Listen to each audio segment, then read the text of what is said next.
శుభమస్తు. ఓం నమ శివాయ. కైలాస శిఖరే రమ్యే, కైలాస పర్వతం పైన ఆదిదేవుడు కొలువై ఉన్నాడు. వెళదాం, చూద్దాం. ఇంద్రాది దేవతలే ఆ స్వామిని సేవించి తరిస్తున్నారు. మానవులం మనం ఎప్పుడు వెళ్ళాలి, ఎలా వెళ్ళాలి? ఏ విధంగానైతే సనాతన ధర్మంలో పుష్కర కాలం 12 ఏళ్లకు ఒకసారి శిఖర స్నపనం నిర్వహిస్తారో, పుష్కరాలు నిర్వహిస్తామో, అదేవిధంగా 13 సంవత్సరాలకు ఒకసారి కైలాస దర్శనం చేయగలిగితే ఆ జన్మ ధన్యమైనట్లే, ఆ జీవుడికి శివానుగ్రహం సంపూర్ణంగా లభించినట్లే. అటువంటి తరుణం 2026వ సంవత్సరం, అంటే వచ్చే సంవత్సరమే. కొన్ని వందల వేల సంవత్సరాలుగా బౌద్ధ ధర్మ గ్రంథాలలో అతి రహస్యంగా ఉన్న ఈ వర్తమానం ఈ మధ్యకాలంలో విశేషంగా పరిక్రమల కారణంగా అందరికీ తెలియవచ్చింది.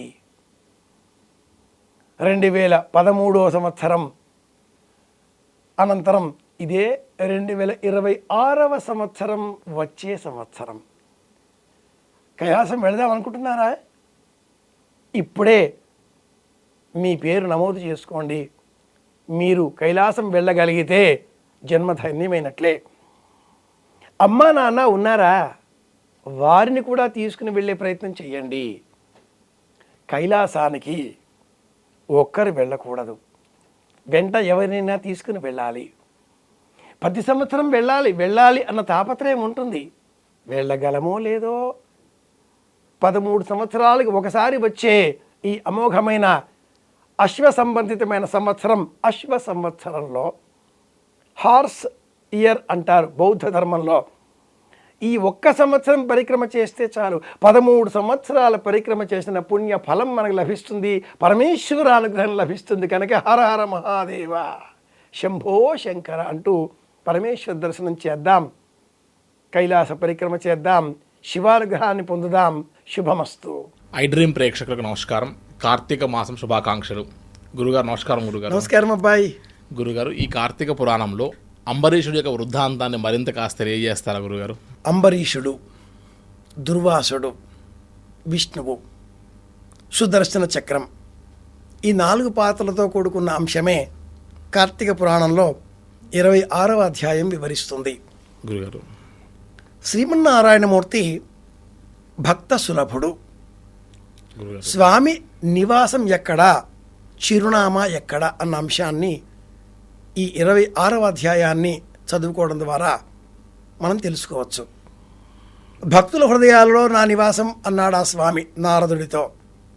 నిరూపణ ఇదిగో 26వ కథ. దుర్వాసుడు అంబరీషుడిని, నేను రాకుండా ఏకాదశి వ్రతాన్ని పూర్తి చేశావు, మంచినీరు త్రాగావు, ఏదైతేనేం అది నాకు అవమానమే, కనుక నీవు 10 జన్మలు ఎత్తవలసింది. ఇప్పుడు ఏమిటి చేయడం? ఆ సమయంలో శ్రీహరి ప్రయోగించిన చక్రం ఒకటి దుర్వాసుడిని వెంటాడింది. తన భక్తుడిని కాపాడుకోవడం కోసం పరీక్షగా శ్రీమన్నారాయణమూర్తి సుదర్శన చక్రాన్ని వదిలేడు. దుర్వాసుడు ఇతర దేవతలను ఎవరిని ఆశ్రయించినా అందరూ పెదవి విరిచారు. చిట్ట చివరకు దుర్వాసుడు శ్రీహరినే ఆశ్రయించవలసి వచ్చింది. అన్యథా శరణం నాస్తి త్వమేవ శరణం మమ తస్మాత్ కారుణ్యభావేన రక్ష రక్ష జనార్దన. దీర్ఘ శరణాగతి అన్న అంశాన్ని ఈ వృత్తాంతం వివరిస్తుంది. అందుకే ఈ మాసం హరిహర మాసం. పున్నమ వరకు శివుడి కథలు, అనంతరం విష్ణువు కథలు. అనంతర కాలంలో అమావాస్య ముందు నిజంగా మనం చేసేది శివారాధన, మాస శివరాత్రి. పున్నమ కంటే ముందు మనం చేసింది విష్ణు ఆరాధన, తులసి కళ్యాణం. ఎంత వైరంగా ఉన్నాయో ఈ 2 వర్గాలు, కాలాలు కూడా. చీకటి వెలుగులు 2 ఉండాలి జీవితంలో. ఎప్పుడు ఆనందమేనా, దుఃఖం కూడా ఉండాలి. విషాదాంత ఆనందో బ్రహ్మ అన్నదాన్ని ప్రస్తావన చేస్తుంది ఈ వృత్తాంతం. ముఖ్యంగా శివకేశవులకు అభేదం ఇద్దరూ ఒక్కరే. పగలు రాత్రి. ఏ ఒక్కటి లేకపోయినా మన మనుగడ కొనసాగదు. రెండూ ఉండాల్సిందే. జాయా భూమి పతిర్వ్యోమ మిథునంత అతుర్యధు పుత్రో బృహస్పతి రుద్ర. అలాగే అహోరాత్రేవ అకామయేతాం. రెండూ ఉండాలి. శ్రీహరి తనను శరణు వేడిన ఆ దుర్వాసుడితో నేనేం చేసేది నాయనా అంటాడు. ఎందుకని? నేను భక్తవశుడిని, నేనిప్పుడు నీకేమీ చేసే స్థితిలో లేను. దుర్వాసుడు శపించే శక్తి గలవాడు. ఆ శాపాన్ని నియంత్రించే నిమిత్తమై అంబరీషుడు చేసిన స్తోత్ర పాఠాలకు శ్రీమన్నారాయణమూర్తి కలిగిపోయి చక్రాన్ని ప్రయోగించాడు. దుర్వాసుడు ప్రయోగించిన ఆ త్వష్ట రాక్షస రూపం కూడా అంతమైపోయింది. ఇక ఆ చక్రం దుర్వాసుడి వెంటే పడింది. శ్రీహరిని వేడితే ఏం ప్రయోజనం? శ్రీహరి అన్నాడు, నేనేమిటి చేసేది నాయనా, నేను ఆ భక్తుడి ఇంట దాసుడిని.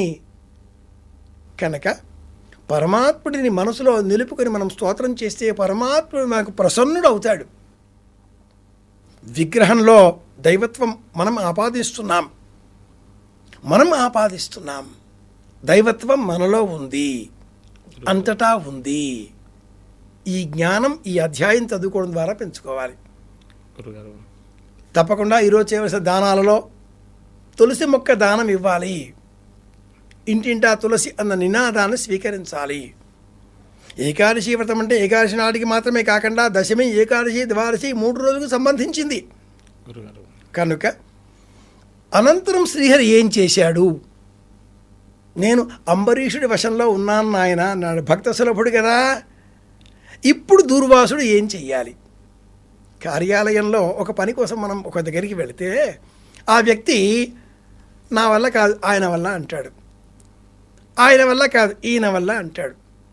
ఈయన నా వల్ల కాదు, ఒక అధికారిని ఉంది ఆమె, ఇలా చక్రంలాగా మన శాఖా చంక్రమణం చేస్తూ ఉంటారు. మనం ఏం చేయాలి? పరమేశ్వర సంకల్పం ఉంటే, ఈశ్వర నిన్ను నమ్ముకొని ఉన్నాను, ఇక్కడికి వచ్చాను, కైలాసానికి వెళ్ళాలి అని ఉంది. ఎలా వెళ్ళాలి?